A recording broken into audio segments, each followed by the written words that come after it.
नागपूर जिल्ह्यातील काँग्रेसमधला अंतर्गत वाद टोकाला गेलेला आहे आणि गटबाजीची तक्रार थेट हायकमांडकडे करण्यात आलेली आहे। माझ्यासोबत काँग्रेसचे प्रदेश महासचिव माजी म्युझिक पठाण आपल्यासोबत आहे। भाऊ, कुणाची तक्रार केली आणि का केली तुम्ही? जे माजी मंत्री आहे सुनील केदार, ज्यांच्यावर NDCC बँकचे घोटाळ्याचे आरोप आहे, त्यांची तक्रार केली।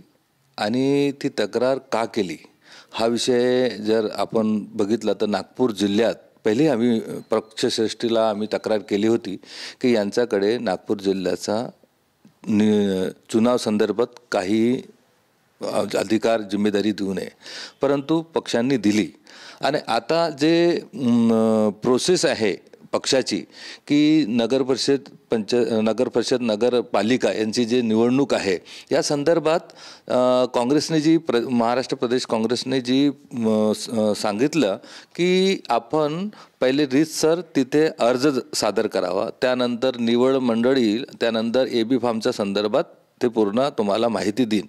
परंतु 6 तारीखला आमच्या पूर्ण 23 कार्यकर्त्यांनी बुट्टीबुरी नगर परिषदचा विषय 23 कार्यकर्त्यांनी तिथे अर्ज भरला, रीतसर पैसे भरले।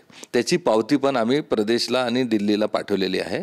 त्याच्यात 4 नगराध्यक्ष कॅन्डिडेट होते आणि त्याच्यात एकूण 23 लोकांनी अर्ज सादर केला। 7 तारीखला इंटरव्ह्यू झाली, त्याच्यात स्वतः सुनील केदार होते। त्यानंतर त्यांनी 8 तारीखला बोलवलं, 8 तारीखलाही इंटरव्ह्यू झाली, त्यात सुनील केदार आणि प्रफुल्ल गुर्दे होते।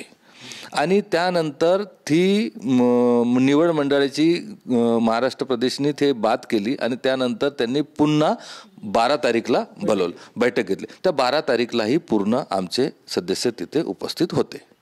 आता त्यानंतर AB फॉर्मचा विषय आला तर सुनील केदारनी काँग्रेसचा काही गट, राष्ट्रवादीचा असं मिळून एक आघाडी बनवली।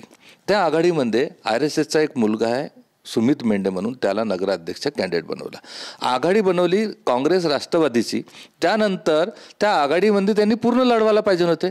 आज 2 BJPचे उमेदवार ते निर्विरोध झाले। आमचं म्हणणं आहे की जर तुम्ही आघाडी बनवली तर ही आघाडी BJPला निवडून देण्यासाठी बनवलेली आहे का? आपण जर लढवायचं होतं तर पूर्ण का नाही लढवले? तक्रार केली, काय तक्रारीत लिहिलेलं आहे?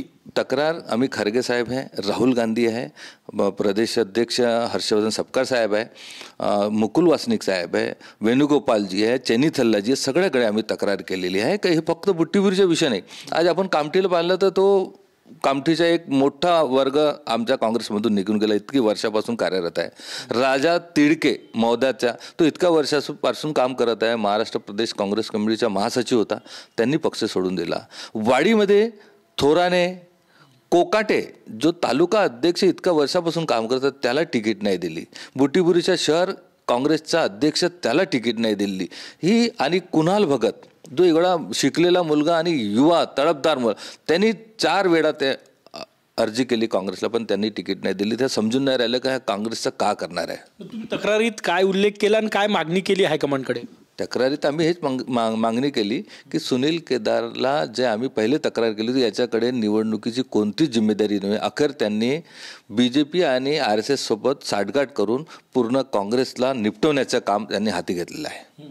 आता मागणी काय केली या पत्रामध्ये? पत्रामध्ये हीच मागणी आहे का सुनील केदारवर कारवाई करण्यात यावी म्हणून। नक्कीच हे पत्र माझ्या हातामध्ये आहे। काँग्रेस हायकमांडला हे पत्र लिहिण्यात आलेलं आहे आणि कारवाई करण्याची मागणी सुनील केदार यांच्यावर या पत्रातून केलेली आहे। गेल्या काही दिवसात काँग्रेसमधले अनेक नेते नागपूर जिल्ह्यातले सोडून गेलेले आहे। त्यामध्ये राजा तिडके असो, चंद्रपाल चौकसे असो किंवा इतर नेते आहेत, त्यामुळे अंतर्गत खतखत मोठी आहे आणि हा वाद आता हायकमांडपर्यंत पोहोचलेला आहे। कॅमेरामॅन सचिन सयामसह गजानन उमाटे, TV9 मराठी, नागपूर।